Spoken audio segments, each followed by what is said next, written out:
People ask me if I've moved on. I say mostly yeah. Got a good life, decent sleep, mostly doing okay. There's a drawer in the back of every room I keep, where I filed all the evidence and never let it sleep. Your handwriting, the date, the way the morning looked on you. A lawyer friend told me unreleased claims don't expire. I laughed and thought, yeah, that sounds about right for this fight. I never filed that paperwork on you. The case stays open still. A love that didn't close just learned to live against its will. I signed everything else off, every debt, every year, but the claim I have on missing you, I've kept it right here. I never filed that paperwork, and I don't think I will. I saw you at a distance at the county fair last fall. You were laughing at something, and I stopped against the wall, watched you for a minute before the crowd came through.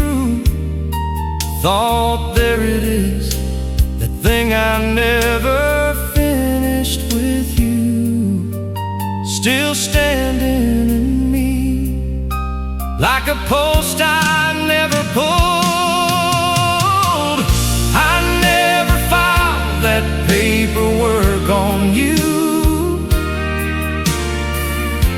The case stays open still.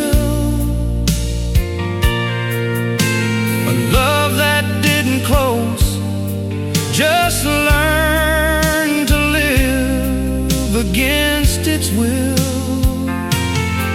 I signed everything else off, every debt, every year, but the claim I have on missing you, I've kept it right here. I never filed that paperwork, and I don't think I will. Is it strange to carry someone you've long released, to wish them nothing but the best and still at least hold open what they were to you, like a chapter without end? Not because you're broken, but because that love transcends the ordinary categories of lost and found.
My granddaughter went quiet for a minute, then said, "Grandpa, I can feel it." And Lord, I could not speak for a little while after that.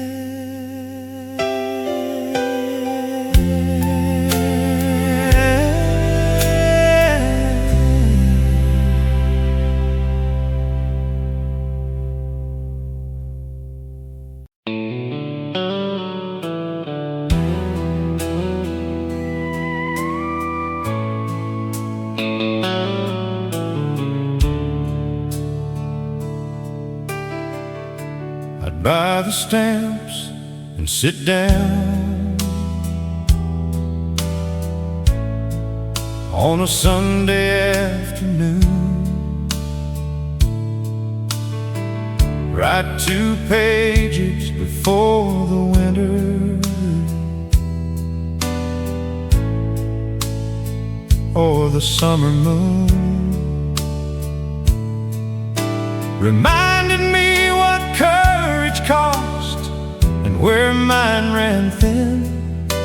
The envelope would close but never make it to the bin. Marked outgoing, it would find the drawer instead. I've got enough good stamps to last the rest of my remaining life. Every book I bought intending to send words to you tonight.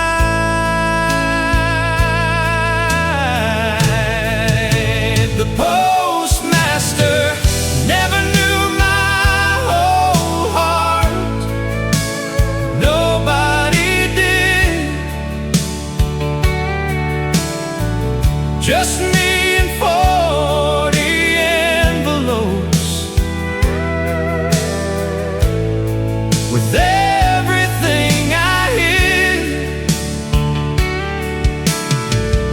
each one addressed, each one stamped, each one ready to go.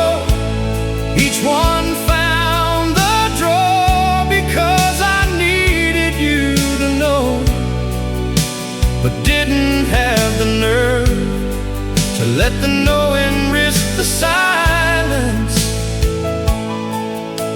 The postmaster never knew the drawer has the reliance. The last one I wrote in November of the year you moved. I heard you'd settled somewhere new and finally grooved into the life that suited you the way ours never quite did. I wrote, "I'm glad for you," then wrote, "I wish we had," then crossed it out, then wrote it back, then shut the drawer. The postmaster never knew my whole heart. Nobody did. Just me and 40 envelopes with everything I hid, each one addressed, each one stamped, each one ready to go. Each one found the drawer because I needed you to know, but didn't have the nerve to let the knowing risk the silence.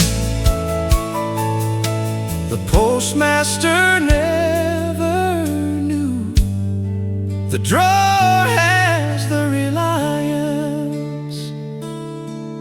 When I go, my daughter has instruction to decide. whether these should burn or whether open wide. They'd mean something to someone who deserves to know they were loved this much, this long, this far below the surface of the silence I put between us. Some loves live their whole lives underground between us.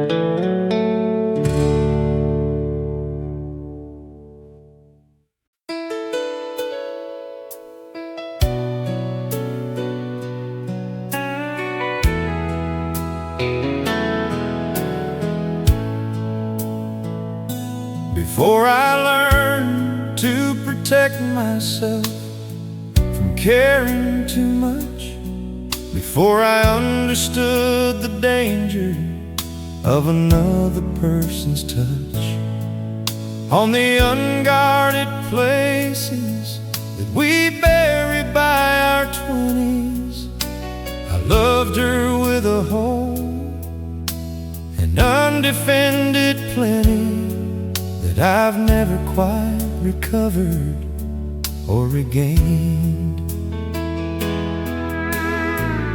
15 years old, and I didn't know the word for what she was. Just knew the world got better in her radius. That was the year I learned that breathing had a name, that ordinary air could carry something in its frame, that lifted every ordinary morning into red. She taught me what it meant to be completely somewhere. The year I learned that breathing had her name in it. She had a way of listening with her whole face turned toward you, like whatever you were saying was the most important news. I told her things I'd never told a single living soul. She received them like a landscape, like she had the room, the whole geography to hold a person's most unguarded self. That was the year I learned that breathing had a name, that ordinary air could carry something in its frame, that lifted every ordinary morning into red. She taught me what it meant to be completely somewhere. The year I learned that breathing had her name in it. First love is the original education. Everything that comes after is variation. The heart learns its language from the first voice it loved. Mine learned it from a girl with Mississippi mud on the hem of her jeans, and the whole sky in her eyes. I've been fluent in that language all my life.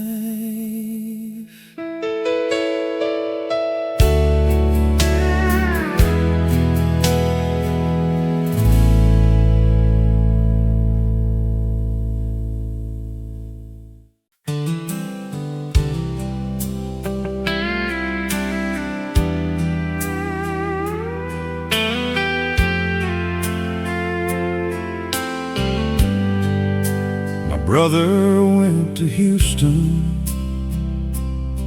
and did very well for himself.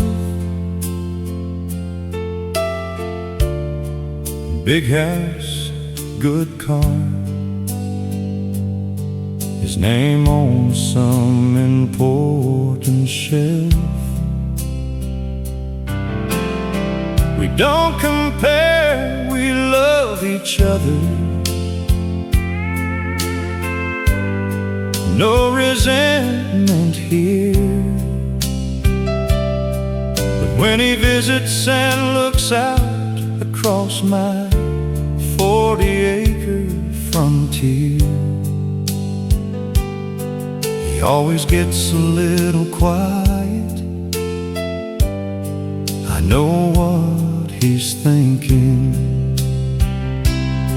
He's thinking, how do you do it? How's it always enough? I say it's not the 40 acres, it's the love. 40 acres, and the best thing on them, standing at the door.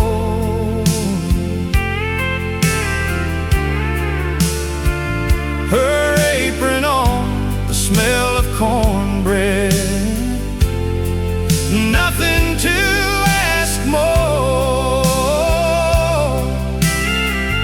I've seen the catalog of what the world calls getting ahead,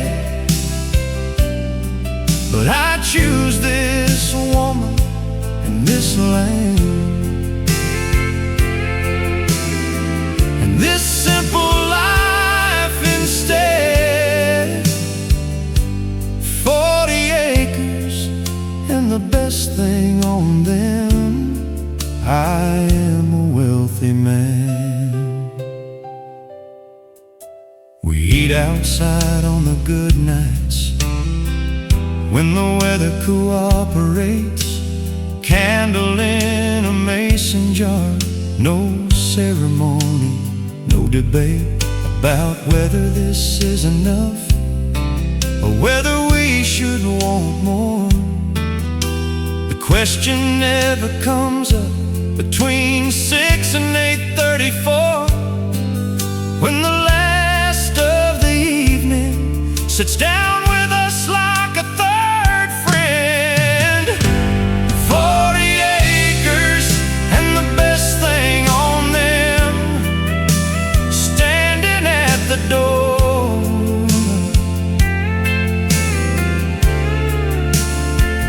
Her apron on, the smell of cornbread, nothing to ask more. I've seen the catalog of what the world calls getting ahead. I choose this woman and this land, and this simple life instead. 40 acres and the best thing on them, I am a wealthy man. My brother called last winter, going through some hard things. The house and car and title didn't soften any stings. He said, I think I built the wrong kind of a life. I said, it ain't too late to build it right. He didn't say what right meant, but we both knew what I meant. 40 acres, someone good, your word kept your time spent.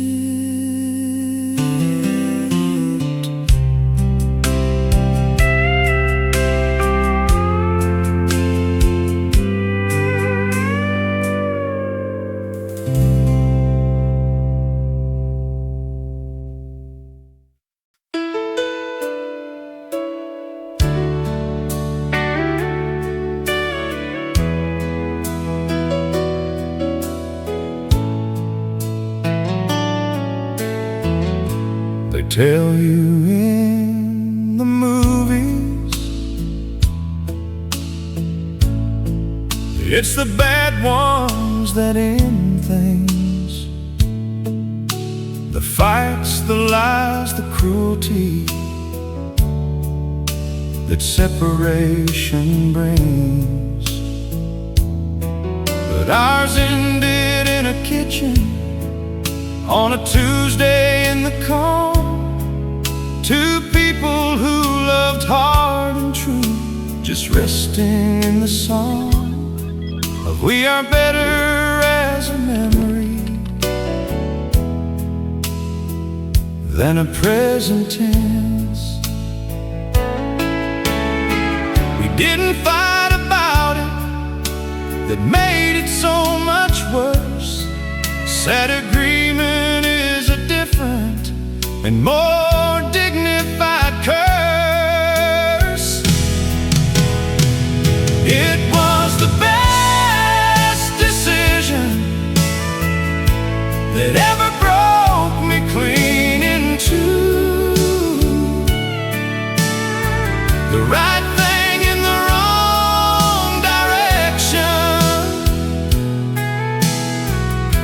the good path leading through. The worst heartache I've carried in my chest since I was born. Sometimes the love is real and the separation is the form that love takes when it grows up past what either person needs. The best decision. And Lord, it's brought me to my knees. She sent me one message 6 months after, just to say she hoped I was doing well and that she was okay. I stared at it a long time, trying to find the hidden meaning, then understood there was none. She was just being the generous-hearted person she had always been with me. It was the best decision that ever broke me clean in two.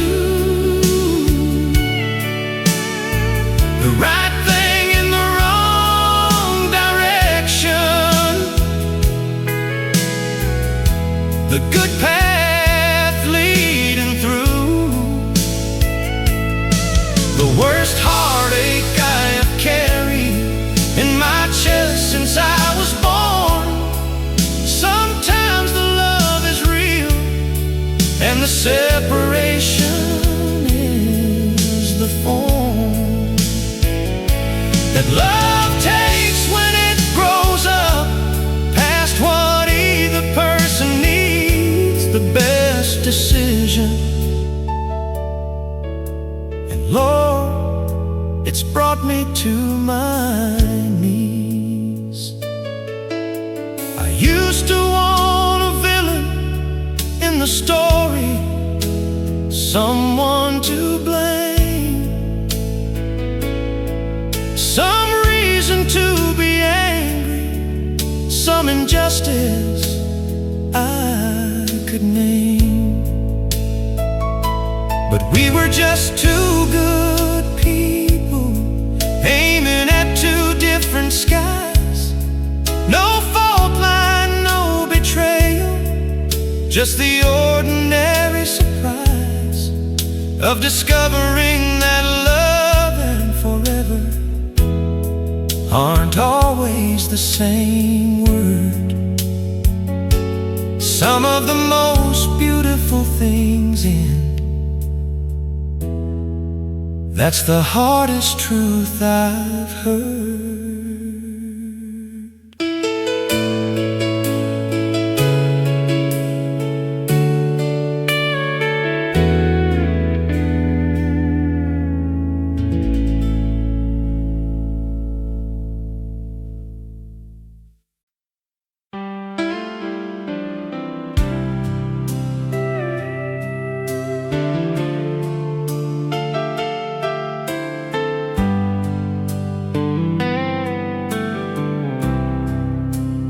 seen me at my lowest. This old cedar top guitar, 3 a.m. unwashed, unshaved, talking to a scar of a relationship I'd worn right down to the nerve. It never told me I was getting what I deserved, just gave back what I put in, honest and clean. You find out what you really feel when the melody starts. The guitar is a lie detector, straight through to the heart. I owe this guitar an apology for the tears in the wood, and a thank you for holding me up when nothing else could. Every heartbreak I survived it with 6 strings. There's a whole chapel worth of grief in the resonance it brings. I owe this guitar an apology and a thank you.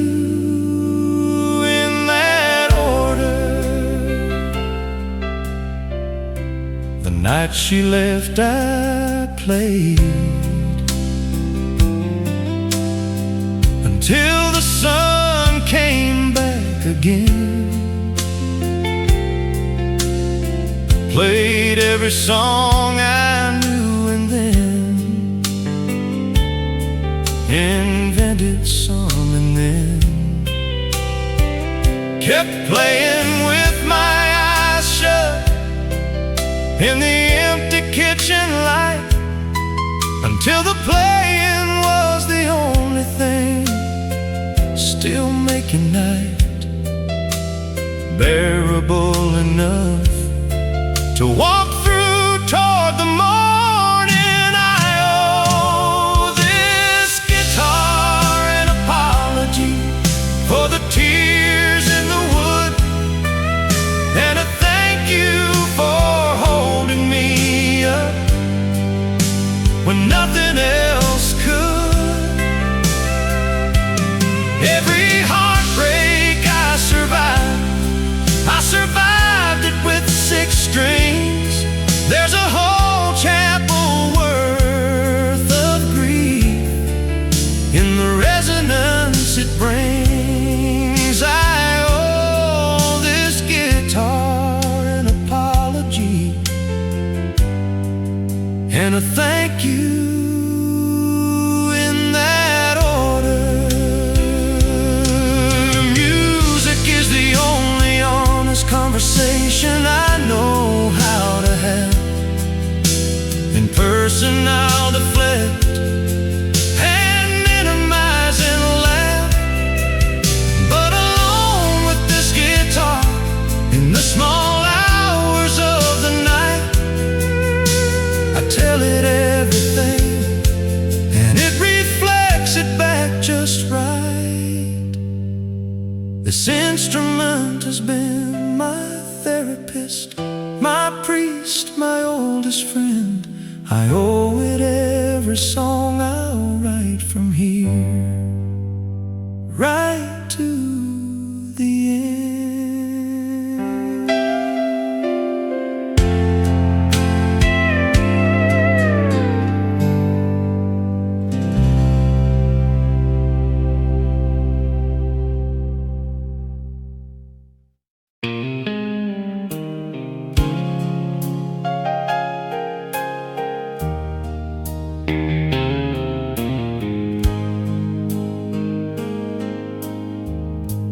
Grandfather never said I love you,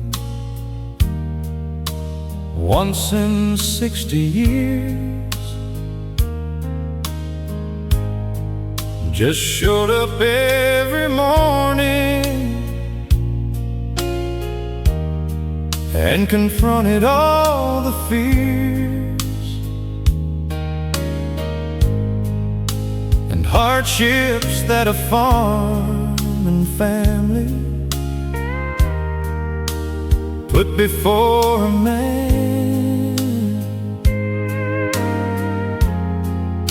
His love was in the showing up, according to the plan of being present, being steady, being true. I stood beside his grave and swore I'd carry what he carried, the quiet, faithful love of a man who means what he married. I wanna be the kind of man my grandfather was, not perfect, not poetic, but steadfast just because that's what a promise means. When it's made on working ground, not speeches, just the daily showing up, the steady sound of boots on the porch, hand on the work, heart on the line. The kind of man my grandfather was, I'm trying all the time. He left her a note the morning that he died, just 2 lines. My grandmother kept it folded in her Bible all her life. We found it after she was gone, still crisp, still there, 60 years of being kept like something precious and rare. It said, thank you for the life I met every day. I wanna be the kind of man my grandfather was, not perfect, not poetic, but steadfast just because that's what a promise means.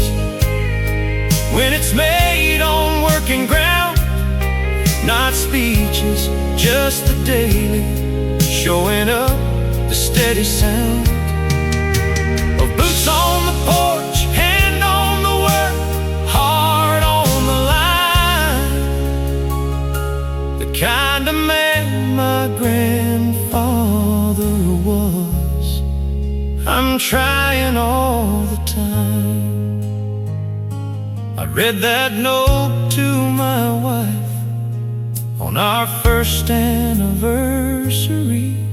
She cried the way you cry when something cuts to the nary of who a person is and who they're trying to become. She said, that's the most romantic thing I've ever heard from anyone. I said, I'm gonna try to deserve 2 lines like that. She squeezed my hand and said, you already do. I held on to that.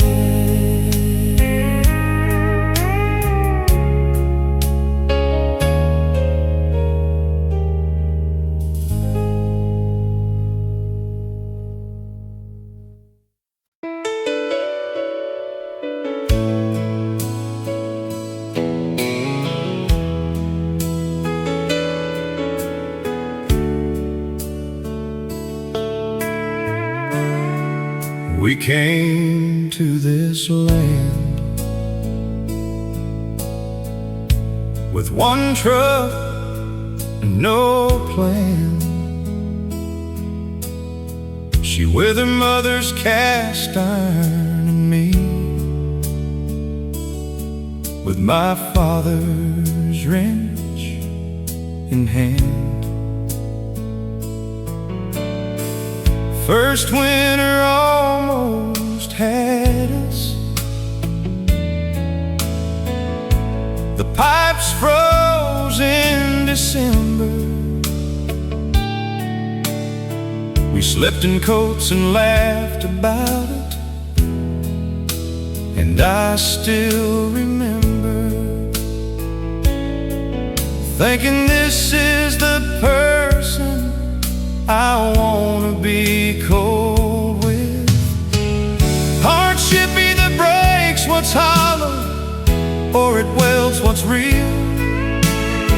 That first year told us everything about what we could feel. The first year was the hardest, and the absolute best. Nothing between us and the truth, nothing left to test. We loved each other into confidence, into trust, into deep. We built the foundation in the years we couldn't sleep. The first year was the hardest. It made everything else possible. 40 more years of harvest from that one impossible. By spring we'd planted what we had and prayed for rain. Stood in the field together, arguing about the grain, laughing at ourselves for thinking we knew anything at 23. 2 children playing farmer, playing house, playing free, until the land made real people out of us. The first year was the hardest, and the absolute best. Nothing between us and the truth, nothing left to test. We loved each other into confidence, into trust, into deep. We built the foundation in the years we couldn't sleep. The first year was the hardest. It made everything else possible. 40 more years of harvest from that one impossible. Now I watch young couples starting out, and I wanna say, the hard part is not the enemy. Lean in, don't run away. But for just 2 people into one, it's not the easy season. It's the winter in the coats that gives the rest its reason. Stay through the hard first year. Stay through all the hard years. Everything worth having was built in the face of the fears.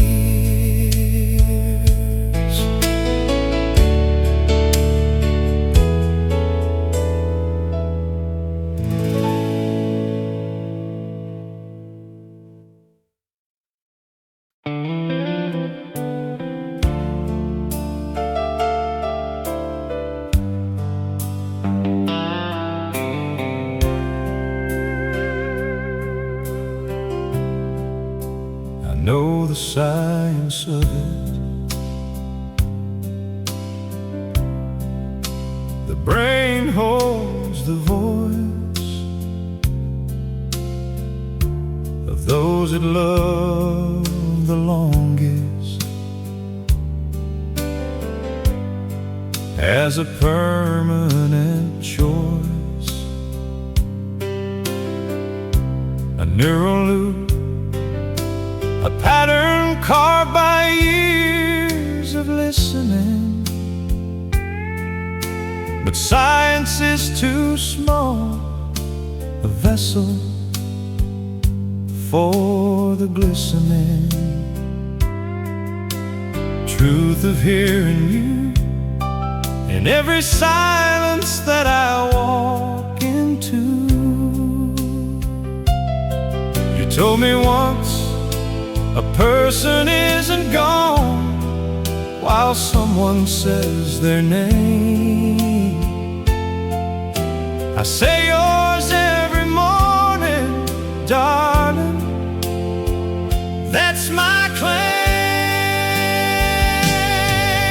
Your voice is the one I hear in quiet rooms, in the space between the bird song and the afternoon. You say the things you always said: slow down, eat right, look up. And Lord, I do exactly that. I still drink from your cup. Your voice is the one I hear, and I will till I go.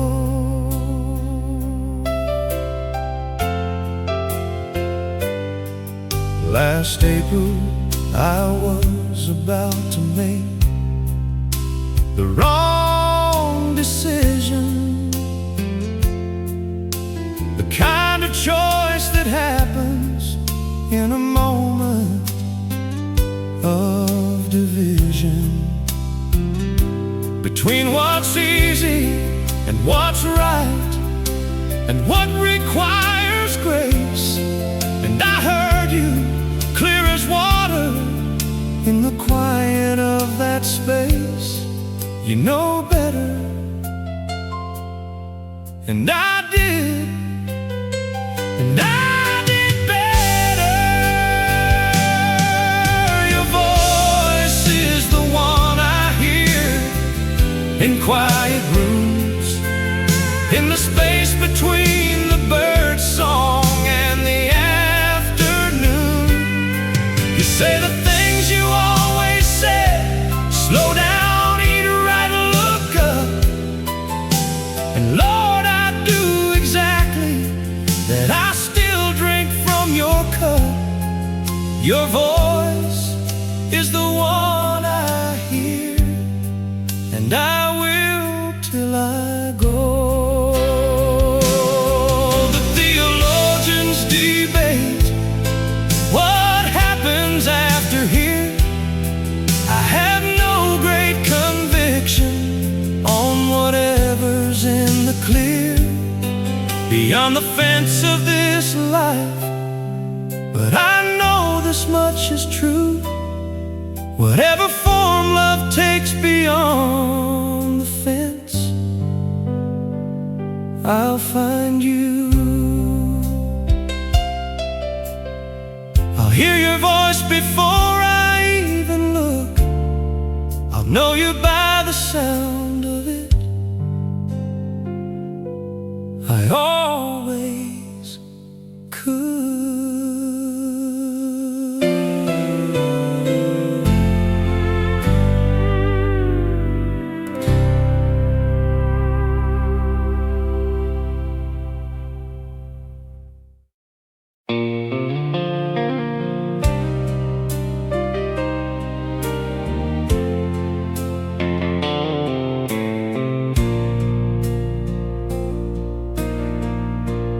12 years of the same table,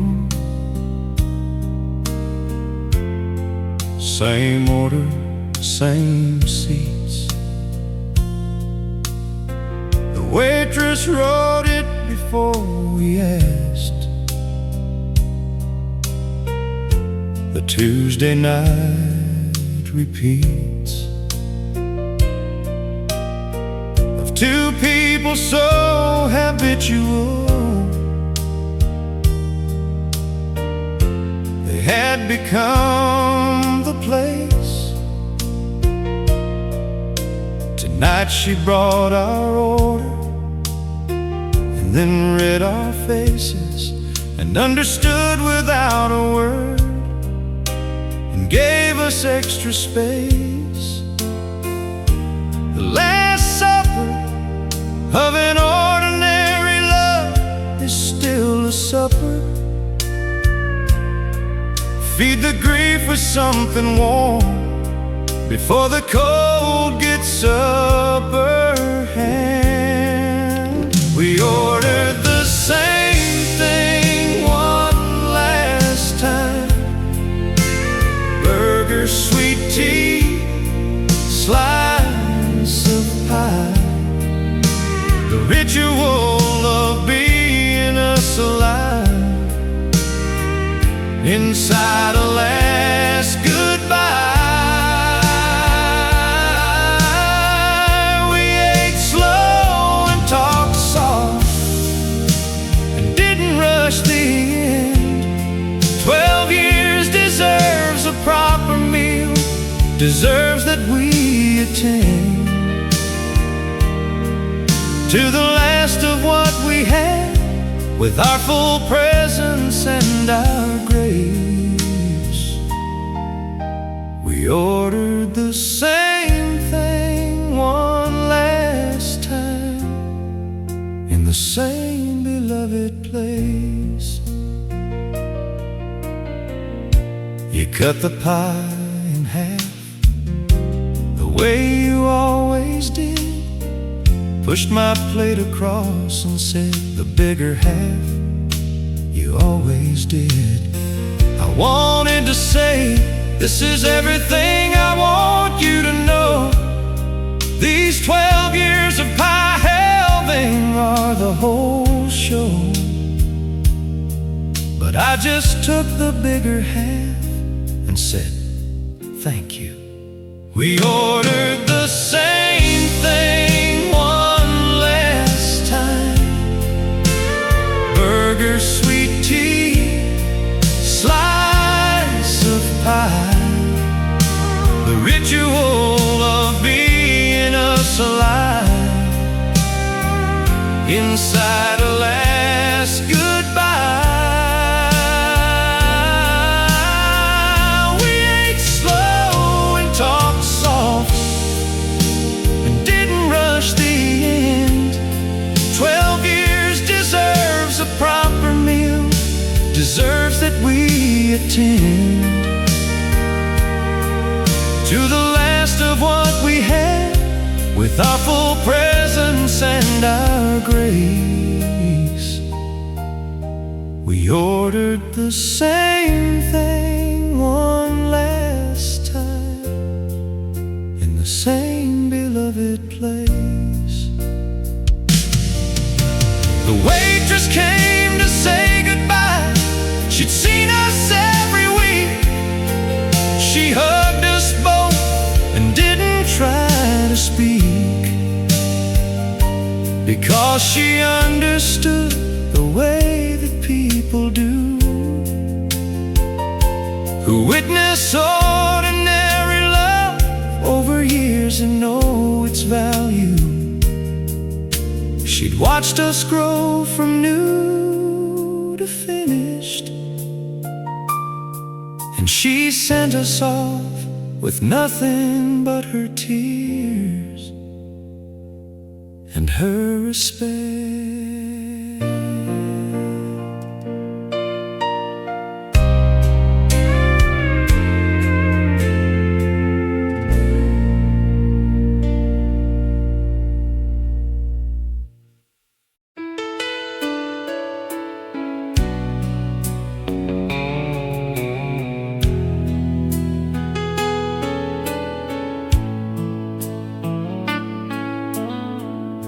We had our own geography,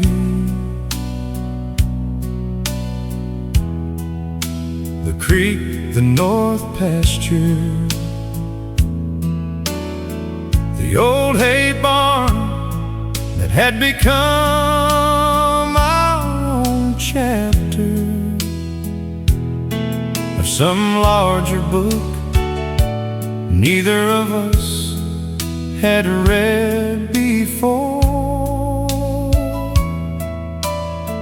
We named every landmark, the Parliament Rock, the Eastern Shore.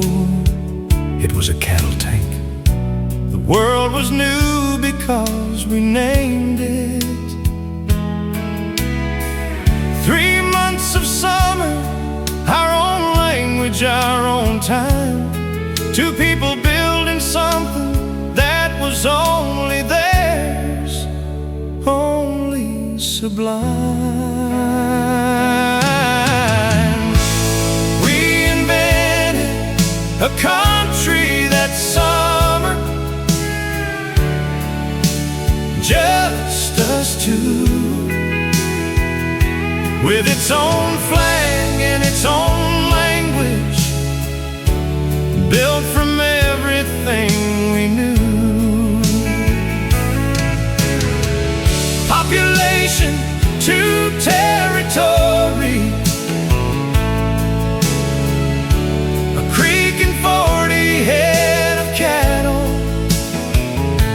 but we were sovereign in that summer, free of every battle the outside world was waging on the rest of everyone.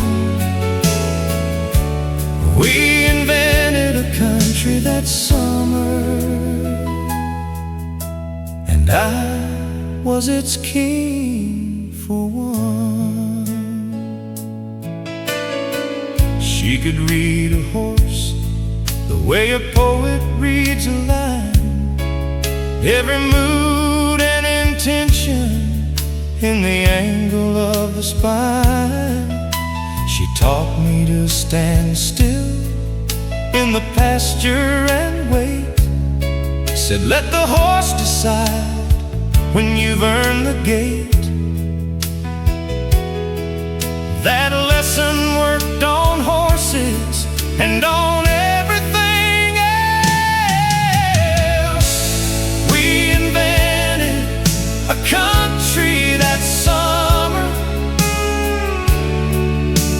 just us two, with its own flag and its own language, built from everything we knew. Population to territory, a creek and 40 head of cattle, but we were sovereign in that summer, free of every battle the outside world was waging on the rest of everyone. We invented a country that summer, and I was its king for one. When August broke the country, it broke quietly. No ceremony, no announcement, just the packing of a car and the standing at the gate of the property together, understanding that the country we had built couldn't survive the weather of the regular world and its competing claims. But the country lives in me. It always has its name.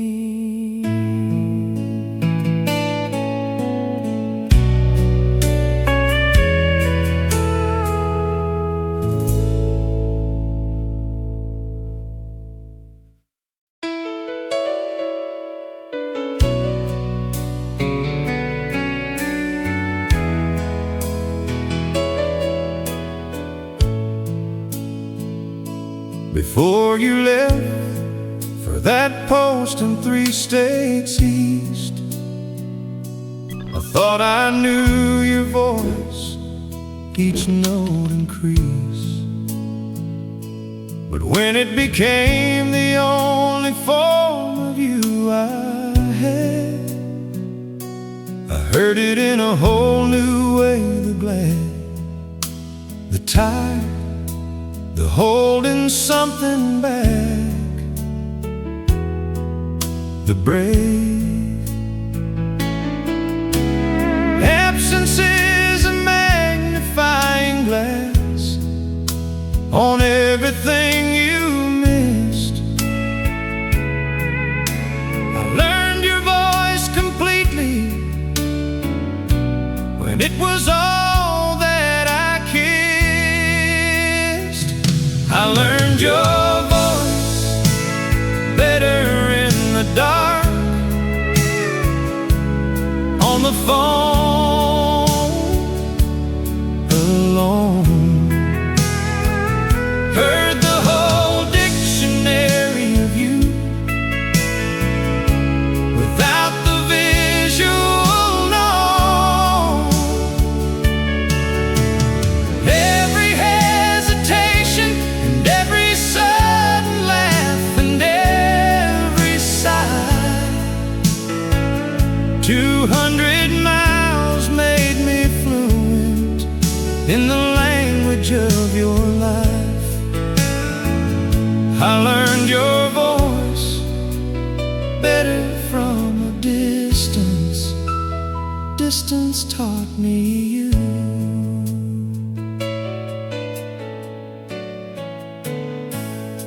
We'd stay on the phone till the small hours of the week, say nothing for long stretches, just breathing, just the creak of quiet that 2 people make when they're together alone. And I understood that home is not a house or a phone. Home is a person.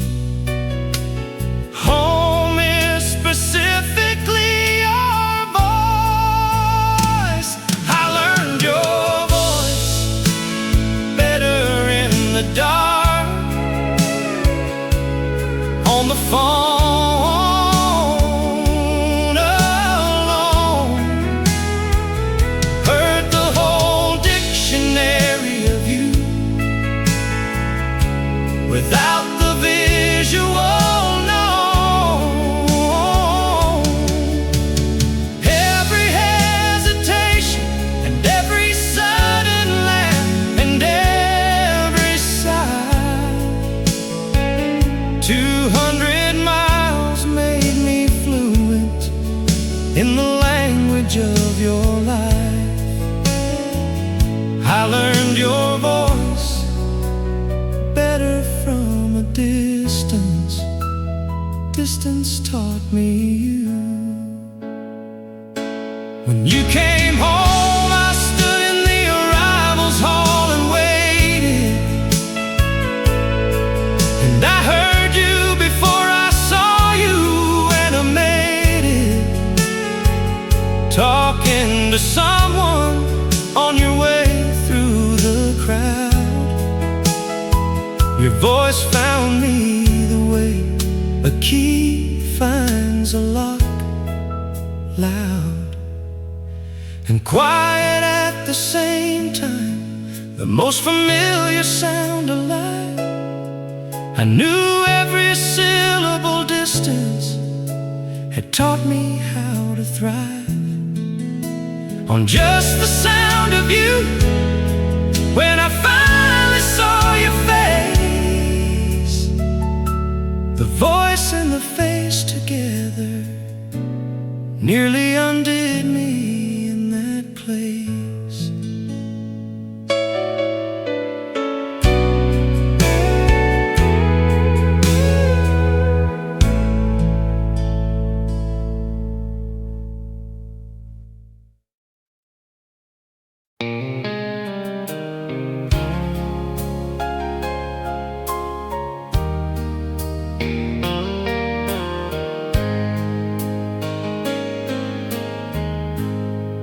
I'd gotten good at it, the not missing you part. Took about 4 years and a disciplined heart. I curated the memories down to the manageable ones, filed the rest in a cabinet reserved for the guns. I was no longer willing to load, and then you walked in. 4 years of careful work, undone in one doorway. Everything I'd filed came loose the moment of that Tuesday. I practiced being over you, and you walked in and ruined it. 4 years of perfectly assembled distance, all of it dissolved into the room the second that you crossed the floor. You said, "Hey, stranger," and my whole chest opened like a door. I thought I'd finally learn to keep shut. I practiced being over you. Then you showed up. We sat across from each other in the noise of the event, both performing fine while absolutely not being fine and meant to fool each other and perhaps ourselves the way that people do who have a history of knowing when the other's breaking through. The surface of composure into something truer underneath.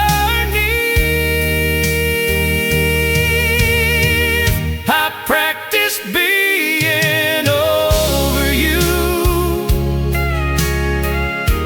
and you walked in and ruined it. 4 years of perfectly assembled distance, all of it dissolved into the room the second that you crossed the floor. You said, "Hey, stranger," and my whole chest opened like a door. I thought I'd finally learn to keep shut. I practiced being over you. Then you showed up. Before the night was done, you said, "I've thought about this differently, about us, about what happened, about what still might be." I sat there with 4 years of careful distance in my hands and felt it all dissolve like snow on warm plowed lands. I said, "I have too. I thought about it since the day she said then maybe we were practicing the wrong way.